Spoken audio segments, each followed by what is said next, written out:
స్వాగతం నేను నీల్మ. ఎన్డీఏను బలపరచండి, రాష్ట్ర ప్రభుత్వ లేఖపై చంద్రబాబు అభ్యంతరం, కలిసి ఉద్యమిద్దాం. ఎయిర్పోర్ట్ తరహాలో రైల్వే స్టేషన్, భద్రాద్రి రామయ్య ఆలయంలో వెండి వాకిలి, ప్రతిపాడులో నిజం గెలవాలి, 16 నుంచి మహాకుంభాభిషేకం, సమరానికి సై అంటున్న ఆశా వర్కర్లు, అందరి కళ్ళు పాక్ పైనే. ఇలాంటి వార్తల సమాహారం స్పెయిన్ న్యూస్ లో ఇప్పుడు చూద్దాం.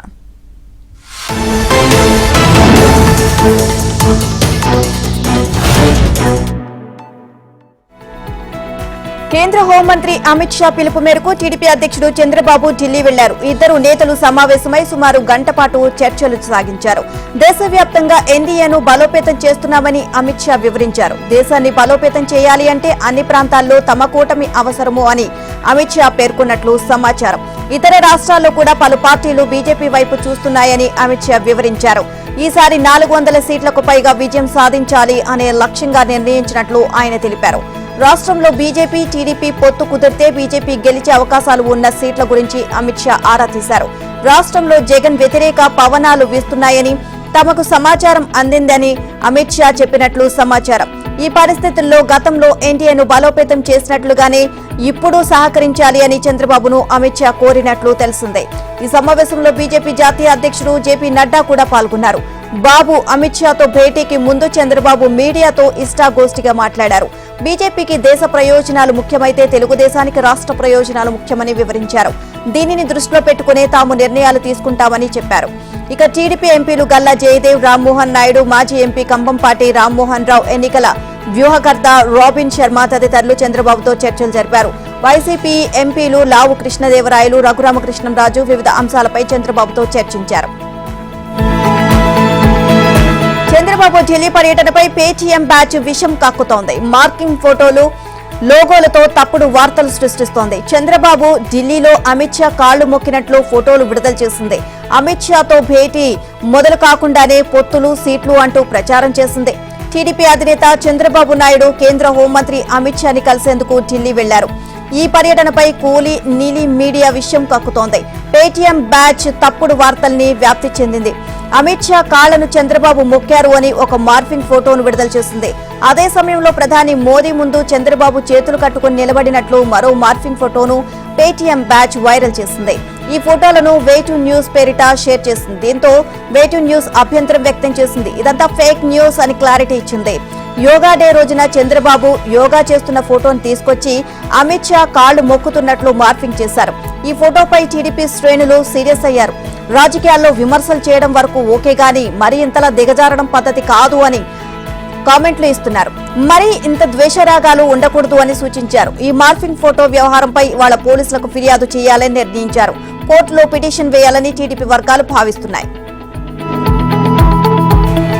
రాష్ట్ర ప్రభుత్వ లేఖపై చంద్రబాబు అభ్యంతరం వ్యక్తం చేశారు. రాష్ట్ర సమాచార కమిషనర్ల నియామకంపై సీఎం అధ్యక్షతని వాళ్ళు నిర్వహించనున్న సమావేశానికి రావాలని చంద్రబాబును ఆహ్వానించారు. కమిషనర్ల నియామక కమిటీలో సభ్యుడైన ప్రతిపక్ష నేత చంద్రబాబుకు రాష్ట్ర ప్రభుత్వం లేఖ రాసింది. ఖాళీ అయిన 3 సమాచార కమిషనర్ల భర్తీకి నిర్వహించే కమిటీ మీటింగ్ కు హాజరు కావాలని లేఖలో పేర్కొంది. సీఎం అధ్యక్షతన సెలక్షన్ కమిటీ మీటింగ్ ఉందని 3 రోజుల ముందు సమాచారం ఇవ్వడంపై చంద్రబాబు అభ్యంతరం వ్యక్తం చేశారు.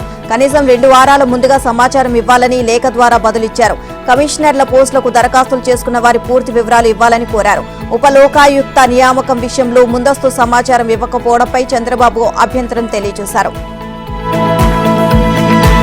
త్వరలో గ్రూప్ 1 ప్రకటన వెలువడుతుంది అని సీఎం రేవంత్ రెడ్డి సూచనప్రాయంగా తెలియజేశారు. ప్రశ్నపత్రాలు లీక్ అయినందున గతంలో నిర్వహించిన గ్రూప్ 1 పరీక్షను రద్దు చేయాలని నిర్ణయించినట్లు చెప్పారు.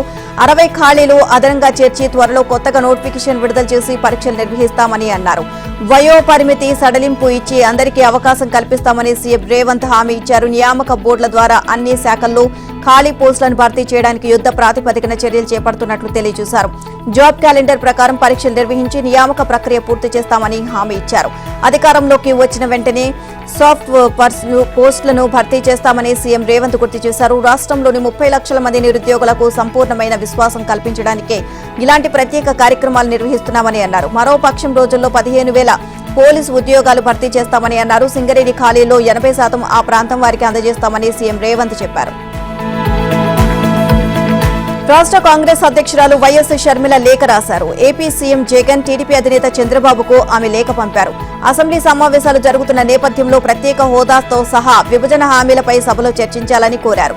హామీల అమలుకు ప్రజల హక్కుల తీర్మానాన్ని ప్రవేశపెట్టాలని ఆమె కోరారు. అసెంబ్లీలో చేసిన తీర్మానాన్ని కేంద్ర ప్రభుత్వం రాష్ట్రపతికి పంపాలి అని షర్మిల పేర్కొన్నారు. ఏపీ ప్రత్యేక హోదాపై సీఎం వైఎస్ జగన్ చేతులెత్తేశారని వైఎస్ షర్మిల విమర్శించారు. బాపట్లలో కాంగ్రెస్ ఆధ్వర్యంలో నిర్వహించిన బహిరంగ సభలో షర్మిల ప్రసంగించారు. ఈ సందర్భంగా సీఎం జగన్ పై తీవ్ర విమర్శలు చేశారు. పెద్ద పెద్ద కోటలు కట్టుకున్న జగనన్న ప్రజల మధ్యకు రారని విమర్శించారు. ఎన్నికలు సమీపించడంతో సిద్ధం అంటూ జగన్ బయటకు వచ్చారని విమర్శించారు. దేనికి సిద్ధం జగన్ సార్ అని షర్మిల ప్రశ్నించారు. మళ్లీ 8 లక్షల కోట్లు అప్పు చేయడానికి సిద్ధమా అని జగన్ ను షర్మిల నిలదీశారు. బీజేపీతో అక్రమ పొత్తు పెట్టుకోవడానికి సిద్ధమా అని ప్రశ్నించారు.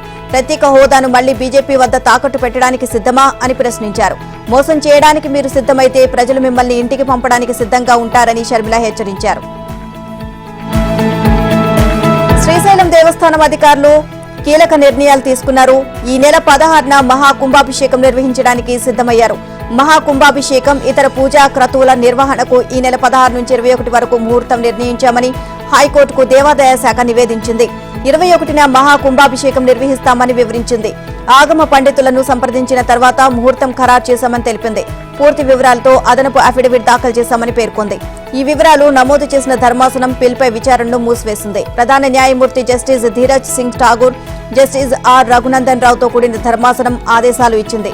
శ్రీశైలంలో మహాకుంభాభిషేకం నిర్వహణ వాయిదాపై వివాదం నెలకొంది. దేవాదాయ శాఖ కమిషనర్ తీసుకున్న నిర్ణయాన్ని సవాల్ చేస్తూ అఖిల భారత వీరశైవ ధార్మిక ఆగమ పరిషత్ చైర్మన్ సంఘాల సాగర్ పిల్ దాఖలు చేశారు. ఈ వ్యాజ్యంపై గత ఏడాది మేలో ధర్మాసనం విచారణ జరిపింది. ముహూర్తం తిరిగి ఖరారు చేయాలని దేవాదాయ ముఖ్య కార్యదర్శి కమిషనర్ శ్రీశైలం ఈవోను కోర్టుకు ఆదేశించింది. ఏపీలో ఉద్యమానికి ఉద్యోగులు సిద్ధమవుతున్నారు. ఉద్యోగుల అపరిష్కృత సమస్యలు, ప్రభుత్వం ఇచ్చిన హామీలు అమలు కాకపోవడంపై కలిసి ఉద్యమించాలని ఉద్యోగ సంఘాలు నిర్ణయించాయి. ఏపీ జేఏసీ అమరావతి నాయకత్వానికి ఏపీ జేఏసీ నాయకత్వం ప్రతిపాదించింది. ఏపీ జేఏసీ అధ్యక్షుడిగా వ్యవహరిస్తున్న ఏపీ ఎన్జేయూ అసోసియేషన్ అధ్యక్షుడు బండి శ్రీనివాసరావు తన బృందాన్ని విజయవాడలోని ఏపీ రెవెన్యూ భవన్ కు పంపించారు.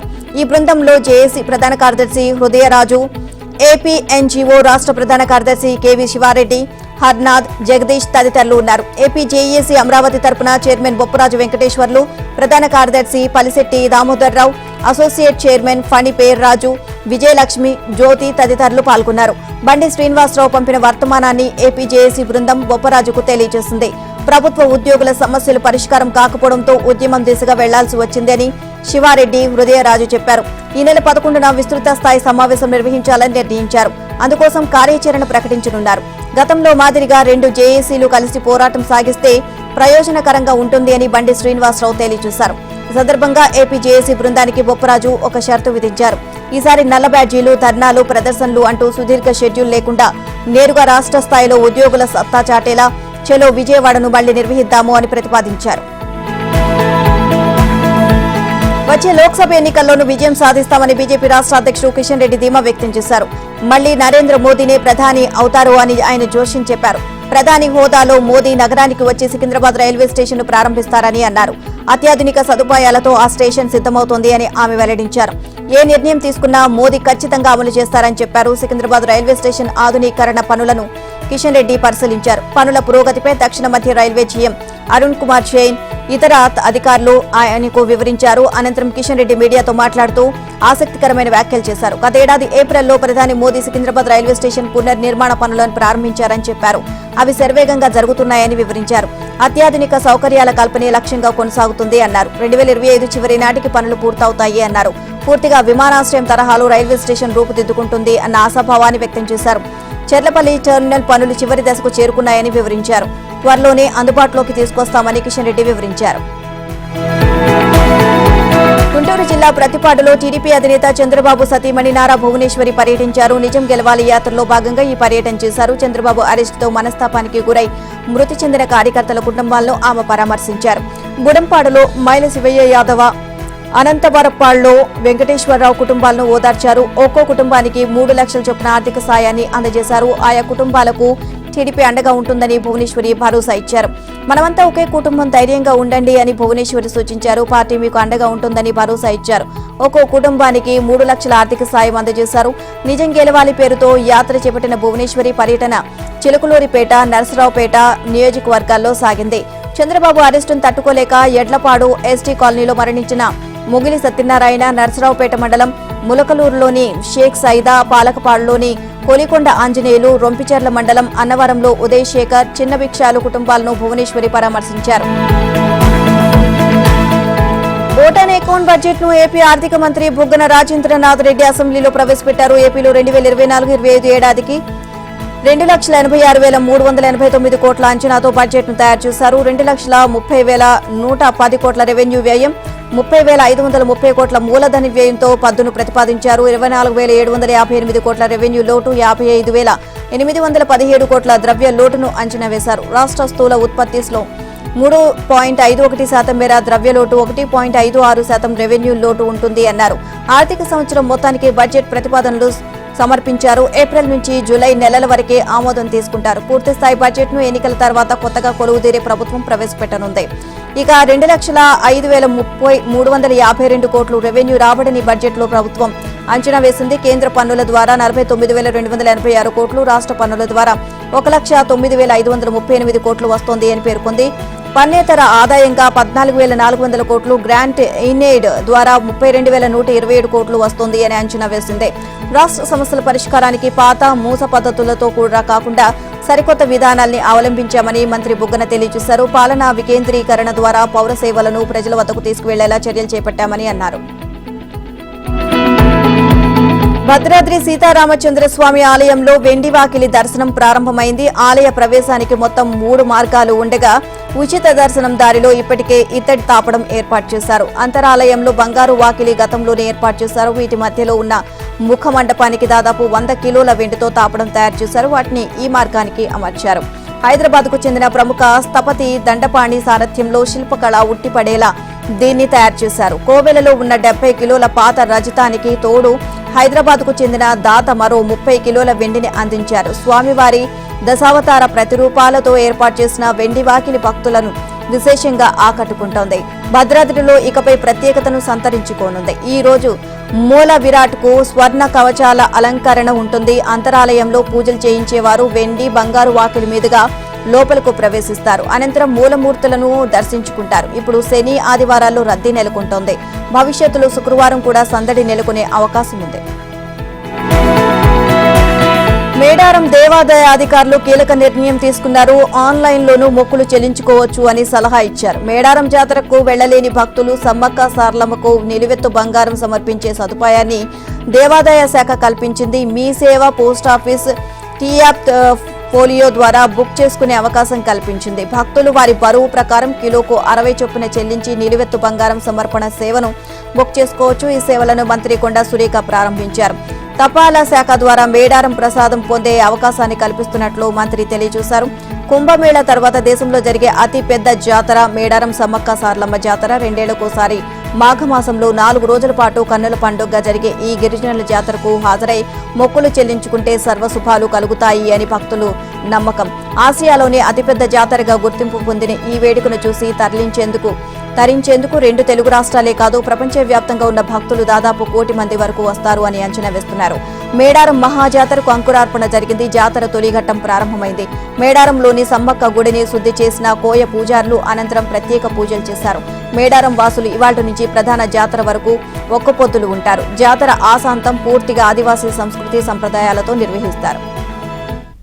ధర్నాకు అనుమతి లేదని, విజయవాడకు వెళ్లడానికి వీల్లేదు అంటూ పోలీసులు, ఆశా వర్కర్లు, సంఘ నేతలను అడ్డుకున్నారు.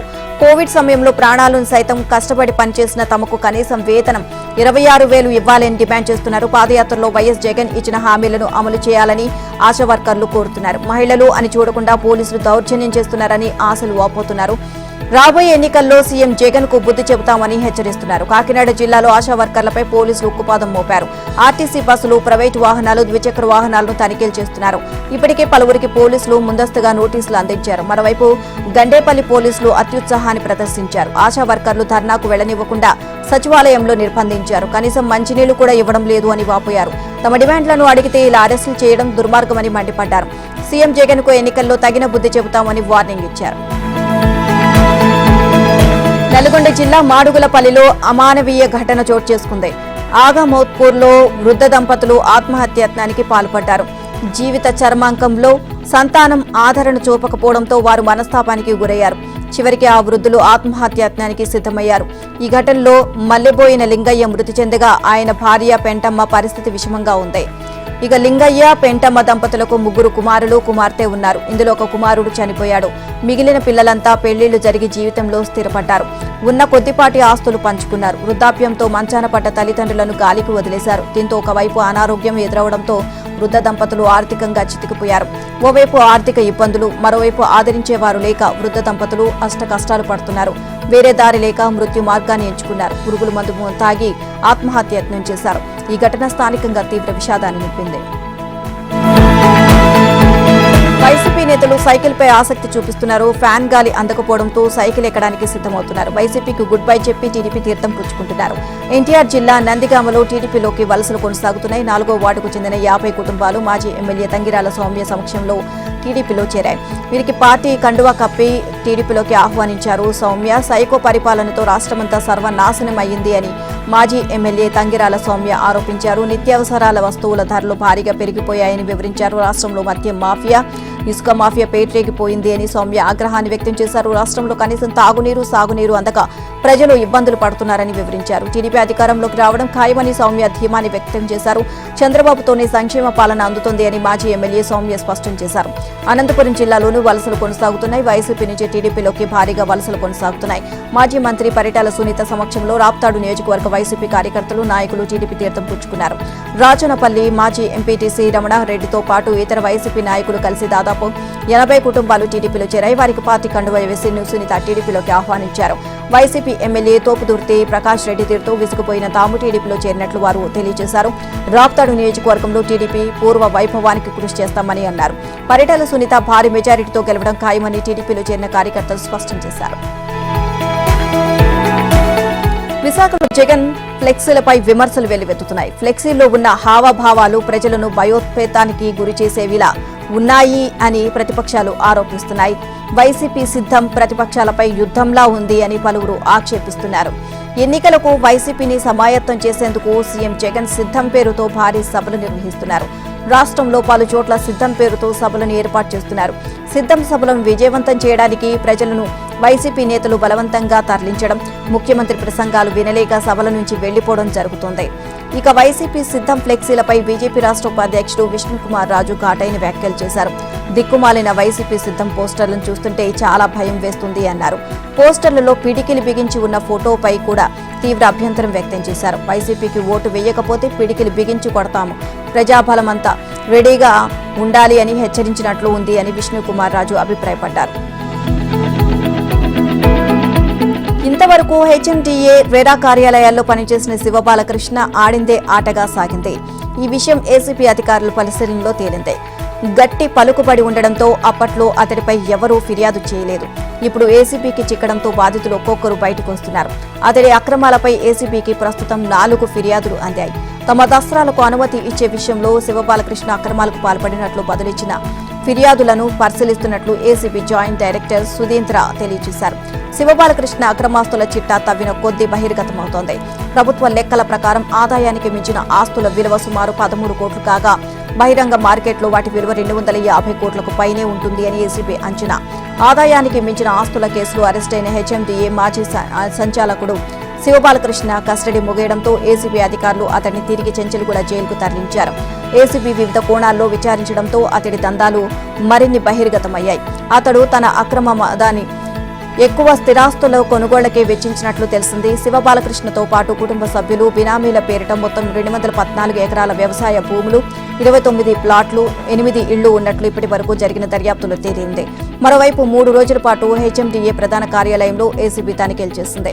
ఏసీబీ అధికారులు స్వాధీనం చేసుకున్న దస్త్రాలని క్షుణ్ణంగా పరిశీలించారు. పలు స్థిరాస్తి సంస్థలకు శివబాలకృష్ణ మంజూరు చేసిన అనుమతులపై ఆరా తీశారు. జనగామలో అత్యధికంగా 102 ఎకరాలు సంపాదించినట్లు అంచనా. కాజీపేట నుంచి అయోధ్యకు స్పెషల్ రైలు ప్రారంభమైంది. ఈ రైలుకు 22 బోగీలు ఉండగా 1226 మంది ప్రయాణికులు అయోధ్యకు వెళ్లారు. ముందుగా టికెట్లు బుక్ చేసుకున్న భక్తులు కాజీపేటకు తరలివచ్చారు. బీజేపీ కార్యకర్తలు భక్తులకు బ్యాండ్ మేళాలతో స్వాగతం పలికారు. ఇక కామారెడ్డి ఎమ్మెల్యే కాటిపల్లి వెంకట రమణారెడ్డి, మాజీ మంత్రి ఈటెల రాజేందర్ కూడా జెండా ఊపి రైలును ప్రారంభించారు. కాజీపేట నుంచి అయోధ్యకు ప్రత్యేక రైలు వెళ్లడం సంతోషంగా ఉందని ఈటెల రాజేందర్ చెప్పారు. భక్తులకు ఎలాంటి ఇబ్బందులు తలెత్తకుండా అన్ని జాగ్రత్తలు తీసుకున్నాము అన్నారు. భక్తులకు ఎలాంటి అవాంఛనీయ సంఘటనలు జరగకుండా కాజీపేట రైల్వే స్టేషన్లో పెద్ద సంఖ్యలో పోలీసు బలగాలు మోహరించారు. రైళ్లలో పనిచేసే శానిటేషన్ సిబ్బందికి ప్రత్యేక కార్డులు ఇచ్చారు. అయోధ్య బాలరాముని దర్శనానికి ప్రజలు ఆసక్తి చూపుతున్నారు. గుంటూరు నుంచి అయోధ్యకు ప్రత్యేక రైలు ఏర్పాటు చేశారు. 1345 మంది భక్తులతో అయోధ్యకు బయలుదేరిన రైలును బీజేపీ రాష్ట్ర అధ్యక్షులు పురంధేశ్వరి జెండా ఊపి ప్రారంభించారు. అయోధ్యకు వెళ్లే భక్తులతో గుంటూరు రైల్వే స్టేషన్ కిటకిటలాడింది. జై శ్రీరామ్ నినాదాలతో స్టేషన్ మారుమోగింది. రామ మందిరం నిర్మాణంతో దేశంలో రామరాజ్యం నడుస్తోంది అని బీజేపీ నేతలు ఆశాభావాన్ని వ్యక్తం చేశారు. మద్యం కుంభకోణం కేసులో కీలక పరిణామాలు చోటు చేసుకున్నాయి. ముఖ్యమంత్రి అరవింద్ కేజ్రీవాల్ కు ఢిల్లీ కోర్టు సమన్లు జారీ చేసింది. ఈ కేసులో ఎన్ఫోర్స్మెంట్ డైరెక్టరేట్ ఇచ్చిన నోటీసులకు సీఎం స్పందించకపోవడంతో దర్యాప్తు సంస్థ కోర్టును ఆశ్రయించింది. కేజ్రీవాల్ విచారణకు సహకరించడం లేదు అంటూ రౌస్ అవెన్యూ సీబీఐ ప్రత్యేక కోర్టులో ఈడీ ఫిర్యాదు చేసింది. దీనిపై విచారణ జరిపిన న్యాయస్థానం సీఎంకు సమన్లు ఇచ్చింది. ఫిబ్రవరి 17న ఆయన వ్యక్తిగతంగా కోర్టు ఎదుట హాజరు కావాలి అని ఆదేశించింది. కేజ్రీవాల్ కు ఢిల్లీ కోర్టు సమన్లు ఇవ్వడంపై ఆప్ స్పందించింది. న్యాయస్థానం జారీ చేసిన ఆర్డర్ను అధ్యయనం చేస్తున్నాము అని తెలియజేసింది. అందుకు తగిన విధంగా చర్యలు తీసుకుంటామని ఆప్ నేత జాస్మిన్ షా తెలియజేశారు. ఈ కేసులో ఈడీ ఇప్పటికే 5 సార్లు కేజ్రీవాల్ కు నోటీసులు జారీ చేసింది. తొలుత నవంబర్ 2న, ఆ తర్వాత డిసెంబర్ 21న, జనవరి 3, జనవరి 18న, ఫిబ్రవరి 2న తమ ఎదుట విచారణకు హాజరు కావాలని ఆదేశించింది. వివిధ కారణాలు చూపి ఆయన వాటిని తిరస్కరించారు. ఇవి చట్ట విరుద్ధమని, రాజకీయ కుట్రలో భాగమని ఆరోపించారు. అందుకే తనను విచారణకు పిలుస్తున్నాను అని కేంద్రాన్ని దుయ్యబట్టారు. మద్యం కుంభకోణం కేసులో ఇప్పటికే సీబీఐ కేజ్రీవాల్ ను విచారించింది. గత ఏడాది ఏప్రిల్లో ఆయన్ను 9 గంటల పాటు ప్రశ్నించారు. ఇప్పుడు ఈడీ నమోదు చేసిన కేసులోనూ ఆయనకు సమన్లు అందాయి. ఇదే కేసులో ఢిల్లీ మాజీ డిప్యూటీ సీఎం మనీష్ సిసోదియా, ఆప్ ఎంపీ సంజయ్ సింగ్ అరెస్ట్ అయి జైల్లో ఉన్నారు.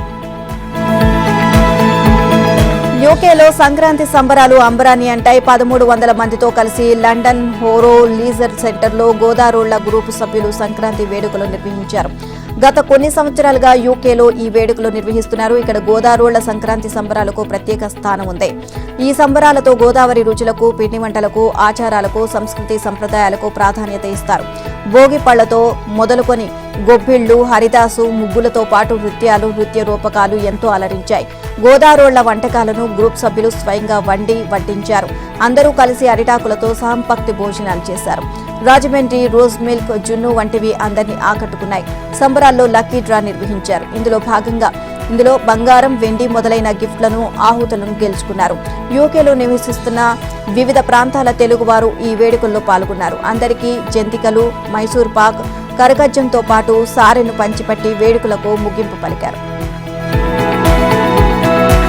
బీఆర్ఎస్ తీరుపై నీటిపారుదల శాఖ మంత్రి ఉత్తమ్ కుమార్ రెడ్డి ఆగ్రహాన్ని వ్యక్తం చేశారు. మేడిగడ్డ బ్యారేజ్ అప్పటి బీఆర్ఎస్ ప్రభుత్వ వైఫల్యం కారణంగానే కుంగింది అని ఆరోపించారు. తక్షణ చర్యలు చేపట్టకపోతే త్వరలోనే కూలిపోయే అవకాశం ఉందని విజిలెన్స్ తేల్చిందని ఉత్తమ్ కుమార్ రెడ్డి చెప్పారు. అన్నారం, సుందిళ్ల బ్యారేజీలు సైతం ప్రమాదంలో ఉన్నాయని విజిలెన్స్ పేర్కొంది అన్నారు. ఈ మేరకు విజిలెన్స్ విచారణ నివేదిక ప్రభుత్వాన్ని చేరింది అన్నారు. మేడిగడ్డ కూలితే ఇప్పటి వరకు కేసీఆర్ ఎందుకు నోరు మెదపడం లేదు అని మండిపడ్డారు. ఇక కృష్ణానదిపై ఉన్న అవుట్లెట్లను కేంద్రానికి అప్పగించే విషయంలో ఇప్పటి వరకు కాంగ్రెస్ ప్రభుత్వం ఎలాంటి నిర్ణయం తీసుకోలేదు అన్నారు. మంత్రులు దామోదర్ రాజనరసింహ, తుమ్మల నాగేశ్వరరావుతో కలిసి సూర్యాపేట జిల్లా కోదాడలో ఉత్తమ్ మాట్లాడారు. అవుట్లెట్లను కేంద్రానికి అప్పగించే విషయంలో కేసీఆర్, బీఆర్ఎస్ నేతలు అబద్దాలు మాట్లాడుతున్నారు అని ఆరోపించారు. ఇక కృష్ణాపై ఏపీ ప్రభుత్వం అక్రమ ప్రాజెక్టులు కట్టినా పట్టించుకోలేదు అన్నారు. కృష్ణానదిలో గ్రావిటీ ద్వారా తెలంగాణకు రావాల్సిన 8 టీఎంసీలను వదిలిపెట్టి 2 టీఎంసీల కోసం గోదావరిపై 1,00,000 కోట్ల ప్రజాధనం వృధా చేసి కాళేశ్వరం కట్టారని ధ్వజమెత్తారు. రాయలసీమ ఎత్తిపోతల ద్వారా కృష్ణానదీ జలాలను ఏపీకి తరలిస్తుంటే నోరు మెదపలేదు అన్నారు. ఇక దేశాన్ని విభజించేందుకు కాంగ్రెస్ కుట్ర పన్నుతోంది అని ప్రధాని నరేంద్ర మోదీ ఆరోపించారు. ఆ పార్టీ అవాస్తవ కథనాలను సృష్టిస్తోంది అని మోదీ దుయ్యబట్టారు. రాష్ట్రపతి ప్రసంగానికి ధన్యవాదాలు తెలిపే తీర్మానంపై ప్రధాని రాజ్యసభలో ప్రసంగించారు. ఈ సందర్భంగా హస్తం పార్టీపై తీవ్రస్థాయిలో ధ్వజమెత్తారు. కాంగ్రెస్వి కాలం చెల్లిన సిద్ధాంతాలు అని ఎద్దేవా చేశారు. కాంగ్రెస్ పార్టీలో వారి నాయకులకే గ్యారంటీ లేదు అన్నారు. అలాంటి వారు మోదీ హామీలను ప్రశ్నిస్తున్నారు అని ప్రధాని దుయ్యబట్టారు. రాష్ట్రపతి ప్రసంగంపై కొందరు అభిప్రాయాలు చెప్పారు, మరికొందరు విమర్శించారు. గతంలో నా ప్రసంగాన్ని విపక్షాలు అడ్డుకున్నాయని మోదీ ఆరోపించారు. వారు నా మాటలు వినేందుకు కాంగ్రెస్ నేతలు సిద్ధంగా లేరు అని తెలుసుకున్నారు. విపక్షాల దుస్థితికి కాంగ్రెసే జవాబుదారీ అని మోదీ పేర్కొన్నారు. ఆ పార్టీవన్నీ పనికిరాని ఆలోచనలు అని విమర్శించారు. ఉత్తరం దక్షిణం పేరుతో దేశాన్ని విడదీయాలి అని చూస్తున్నారని ఆరోపించారు. మన దేశ భూభాగాలను చాలా వరకు కాంగ్రెస్ శత్రువులకు అప్పగించింది అని ఆరోపించారు. మన సైన్యం ఆధునికీకరణను నిలిపివేసింది అన్నారు. అధికారం కోసం ప్రజాస్వామ్యాన్ని కూని చేసింది అని ఆక్షేపించారు. ఎన్నికైన ప్రభుత్వాలను పడగొట్టింది అని విమర్శించారు. అలాంటి కాంగ్రెస్ జాతీయ భద్రత గురించి మాకు పాఠాలు చెబుతోంది అని ప్రధాని మండిపడ్డారు. కాంగ్రెస్ లో వారి నాయకులు విధానాలకే ఎలాంటి గ్యారంటీ లేదు అని మోదీ విమర్శించారు. అలాంటి వారు మోదీ గ్యారంటీలను ప్రశ్నిస్తున్నారని మండిపడ్డారు. దళితులు, ఆదివాసీలు, వెనుకబడిన వర్గాల వారికి కాంగ్రెస్ వ్యతిరేకంగా పనిచేసింది అని ధ్వజమెత్తారు. మాజీ ప్రధాని నెహ్రూను వారు గుడ్డిగా అనుసరిస్తున్నారు అని ఆక్షేపించారు. రిజర్వేషన్లను ఆయన గట్టిగా వ్యతిరేకించారని తెలిపారు. తన హయాంలో ఎస్సీ, ఎస్టీలకు అన్ని పదవుల్లో విశేష ప్రాధాన్యం కల్పించామని అన్నారు. ఈ తొలిసారి ఆదివాసీ బిడ్డను రాష్ట్రపతిని చేసిన ఘనత ఎన్డీఏ ప్రభుత్వానికి దక్కుతుంది అని మోదీ తెలియజేశారు. ఇక వచ్చే లోక్సభ ఎన్నికల్లో కాంగ్రెస్ కు 40 సీట్లైనా రావాలి అని కోరుకుంటున్నాను అని ప్రధాని నరేంద్ర మోదీ ఎద్దేవా చేశారు. ప్రతిపక్ష ఇండియా కూటమి సభ్యురాలైన తృణమూల్ కాంగ్రెస్ అధినేత్రి పశ్చిమ బెంగాల్ సీఎం మమతా బెనర్జీ ఇటీవల కాంగ్రెస్ 40 సీట్లైనా గెలుచుకోగలదా అని సవాల్ విసిరారు. మమతా వ్యాఖ్యలను ప్రధాని మోదీ పరోక్షంగా ప్రస్తావించారు. 40 సీట్లను కూడా కాంగ్రెస్ దాటలేదు అని పశ్చిమ బెంగాల్ నుంచి ఆ పార్టీకి ఓ సవాల్ వచ్చింది అన్నారు. మీరు 40 సీట్లను గెలుచుకోవాలని నేను ప్రార్థిస్తున్నట్లు ఆయన మోదీ పేర్కొన్నారు. రాష్ట్రపతి ప్రసంగానికి ధన్యవాదాలు తెలిపే తీర్మానంపై జరిగిన చర్చకు ప్రధాని రాజ్యసభలో సమాధానమిచ్చారు. ప్రతిపక్షాలపై ముఖ్యంగా కాంగ్రెస్ పై మోదీ నిప్పులు చెరిగారు. దళితులు, బీసీలు, గిరిజనులకు ఆ పార్టీ వ్యతిరేకమని అన్నారు. అంబేద్కరే లేకుంటే ఆయా వర్గాలకు రిజర్వేషన్ లభించి ఉండేది కాదు అని చెప్పారు. దేశ తొలి ప్రధాని నెహ్రూ ఆనాటి సీఎంలకు రాసిన ఒక లేఖను ఉదహరించారు. అన్ని రకాల రిజర్వేషన్లకు ముఖ్యంగా ఉద్యోగాల్లో కోటాకు నెహ్రూ వ్యతిరేకమని ఈ లేఖ స్పష్టం చేస్తోంది అన్నారు. ప్రభుత్వ ఉద్యోగాల్లో రిజర్వేషన్లతో ప్రభుత్వ పనితీరు దెబ్బతింటుంది అని లేఖలో పేర్కొన్నారని చెప్పారు. ఓబీసీలకు కాంగ్రెస్ ఎన్నడూ పూర్తి రిజర్వేషన్ కల్పించలేదు అన్నారు.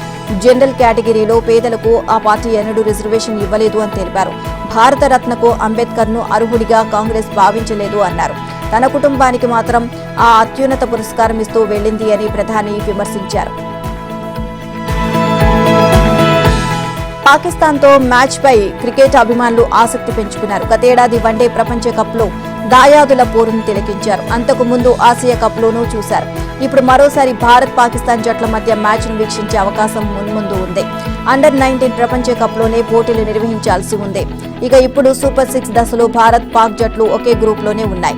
షెడ్యూల్ ప్రకారం గ్రూప్ ఏలోని జట్లు గ్రూప్ బిలోని టీంలతోనే తలపడాలి. దీంతో దాయాదుల మ్యాచ్ను ఈ దశలో చూడలేకపోయాం. ఇప్పుడు ఫైనల్లో మాత్రమే ఈ అవకాశం ఉంది. అలా జరగాలి అంటే రెండో సెమీస్లో ఆస్ట్రేలియాపై పాకిస్తాన్ విజయం సాధించాలి. ఇప్పటికే భారత్ తుది పోరుకు దూసుకువెళ్లింది. ఫైనల్ కు చేరే రెండో జట్టు ఏదో ఇవాళ తేలిపోనుంది. వరుసగా 5 సార్లు అండర్-19 వరల్డ్ కప్ ఫైనల్ కు టీమిండియా చేరుకుంది. ఇప్పటి వరకు మొత్తం 15 ఎడిషన్లలో మెగా టోర్నీ జరగ్గా భారత్ 9 సార్లు టైటిల్ పోరుకు దూసుకువెళ్లి 5 సార్లు విజేతగా నిలిచింది.